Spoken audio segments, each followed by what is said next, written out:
Jangan lupa like, subscribe, and comment. Share juga ya. Tadi kan teman-teman udah tahu ya hal-hal apa yang harus diperhatikan sebelum kita cari rumah di Belanda. Sekarang saya mau sampai ini gimana sih caranya untuk cari rumah itu sendiri. Nah, yang pertama adalah kita bisa browsing di website penawaran rumah. Nah, website ini ada banyak sekali website yang menawarkan listing rumah yang disewakan atau dijual belikan di Belanda. Nah, yang kami gunakan itu ada 3 website yang populer lah di sana, yaitu yang pertama pararius.nl, kedua funda.nl, dan hurwoningen.nl. Di website ini nanti mereka akan menyampaikan banyak sekali listing perumahan sewa ya di semua kota, sebenarnya di semua kota yang ada di Belanda. Setelah kita dapetin rumah yang kita inginkan di website tadi, kita bisa langsung hubungi saja landlordnya. Landlordnya ini bisa berupa makelar ataupun orang pemilik rumah itu sendiri gitu ya, tanpa makelar. Nah, caranya yang paling efektif itu adalah dengan langsung telepon si makelar atau landlordnya ini. Karena pengalaman dulu kami mau cari rumah dari Indonesia ya, udah kita email, udah kita tinggalkan pesan di website mereka gitu, itu responnya sangat-sangat lama sekali, bahkan itu nggak direspon gitu. Nah, waktu sampai di sana kita telepon, itu mereka langsung respon. Nah, responnya ini nanti ada 2 gitu. Yang pertama, mereka akan meminta kita untuk menyampaikan bukti kemampuan finansial kita. Setelah mereka analisis, oh ternyata kita sepertinya mampu nih, sanggup sesuai dengan kriteria mereka, maka kita akan diberikan jadwal visit rumah tersebut. Nah, yang kedua ada lagi, kita akan diberikan dulu jadwal visit. Oke, kita boleh visit rumahnya tersebut. Kalau kita tertarik, nanti kita akan diminta untuk mensubmit dokumen-dokumen kemampuan finansial kita.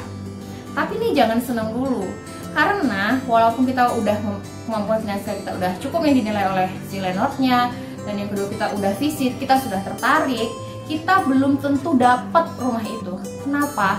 Karena kompetitornya banyak. Nah, di sini kami tuh udah sering sekali visit, sudah banyak sekali rumah-rumah yang kami tertarik, kita menyampaikan semua dokumen kita, tapi itu lagi-lagi gagal. Karena biasanya kita dikalahkan oleh kompetitornya itu adalah seperti ekspat ya, orang yang sudah bekerja di sana, penghasilannya sudah lebih dari kami gitu. Kalau kami kan cuma mahasiswa yang mungkin dianggapnya kurang stabil lah kemampuan keuangannya, akhirnya kita kalah gitu kan. Tapi jangan menyerah, coba lagi, coba aja, pasti akan ada nih yang cocok untuk kita. Yang kedua, carinya di web maklarnya sendiri. Nah, kita bisa tahu maklar-maklar apa aja yang ada di sana itu ya dari website-website pencari rumah tadi gitu kan. Nah, biasanya mereka akan menyediakan informasi ini maklarnya siapa, kita tinggal datengin aja websitenya si maklar itu, register di sana, dan biasanya yang itu sih lebih banyak ya list-list rumah yang sesuai dengan yang kita butuhkan lah gitu, daripada yang ada di websitenya pencari rumah tadi seperti Pararius gitu. Dan yang ketiga adalah jangan menyerah dan jangan cuma mengandalkan website, datengin langsung kantor si maklar itu. Nah, waktu itu kami karena memang agak susah ya waktu cari rumah, jadi kita nggak cuma kontak via telepon atau di website kirim email gitu, kita bener-bener datengin langsung sih beberapa kantor maklarnya untuk daftar dan mencari listing rumah yang kami butuhkan. Berapa lama waktu yang dibutuhkan untuk cari rumah? Nah, tadi tergantung, itu kan adalah tergantung nasib. Nah, itu memang tergantung nasib. Kalau beberapa teman-teman itu kan banyak juga ya kemarin yang dari Indonesia cari rumah di sana, itu mereka 1 minggu bisa dapat, ada yang 2 minggu bisa dapat. Untuk kasus kami baru dapat 1 bulan. Kenapa gitu kan? Sementara teman-teman yang lain itu pada cepet dapatnya, karena kita tuh punya budgetnya sangat terbatas dan kita nyari rumah dengan harganya murah gitu, yang kira-kira kita sanggup untuk bayar sewanya. Dan rumah-rumah yang dengan harga murah ini tadi itu tuh peminatnya banyak sekali gitu. Dan teman-teman kita yang lain itu kenapa bisa dapat cepet, karena mereka memang oh ya udah dengan harga segini 1.000 atau 1.000 lebih euro per bulan itu mereka oke aja gitu kan.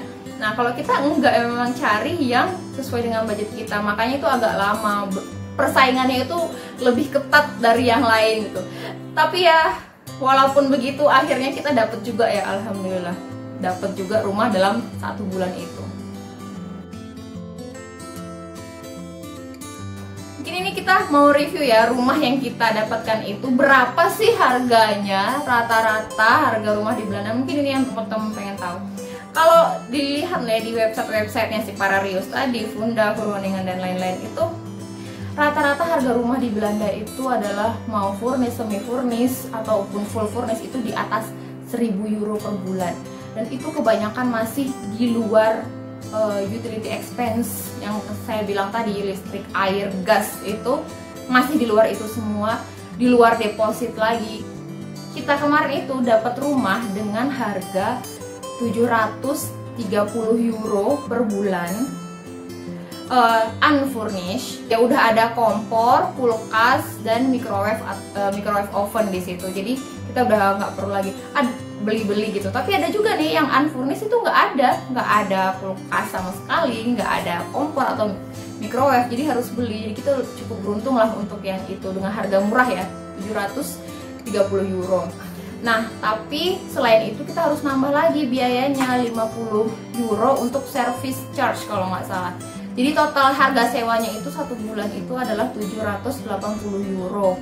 Itu masih di luar utility expense tadi. Kalau plus utility expense kita sekitar 200 euro, berarti 980 euro per bulan.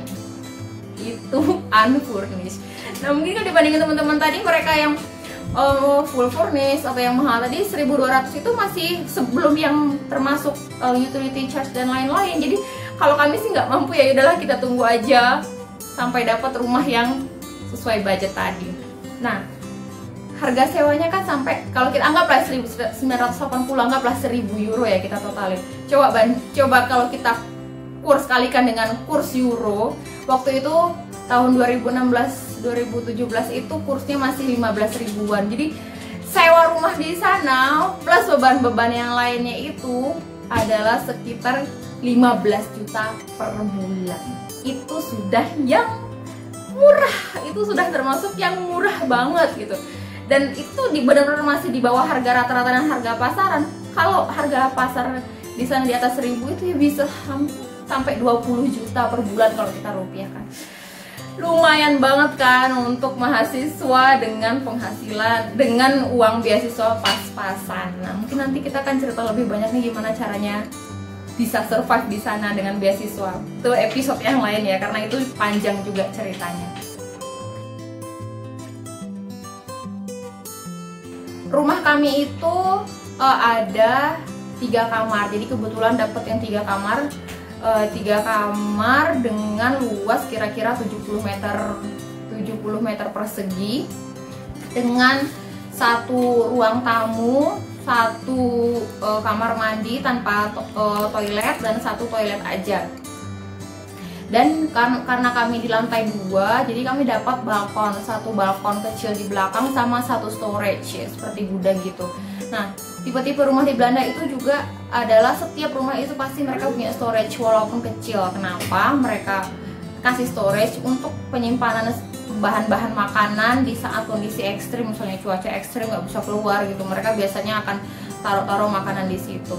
Nah itu kan kami di lantai 2. Kalau misalnya kita dapat lantai 1, kita lebih beruntung lagi nih, karena rumah-rumah lantai 1-nya itu biasanya akan dapat taman belakangnya itu bener-bener luas banget, cukup luas lah. Taman di belakang itu biasanya rumah lantai 1 selalu dapat yang seperti itu, dan ya kemungkinan harganya lebih mahal ya daripada di lantai 2 dan lantai 3. Baiklah, segitu dulu mungkin penjelasan yang kali ini. Kalau misalnya ada yang belum jelas atau masih ada yang pengen ditanyakan, boleh tinggalkan komentar ya di bawah, nanti sebisa mungkin akan kita jawab. Semoga informasi kali ini sangat membantu bagi para pejuang-pejuang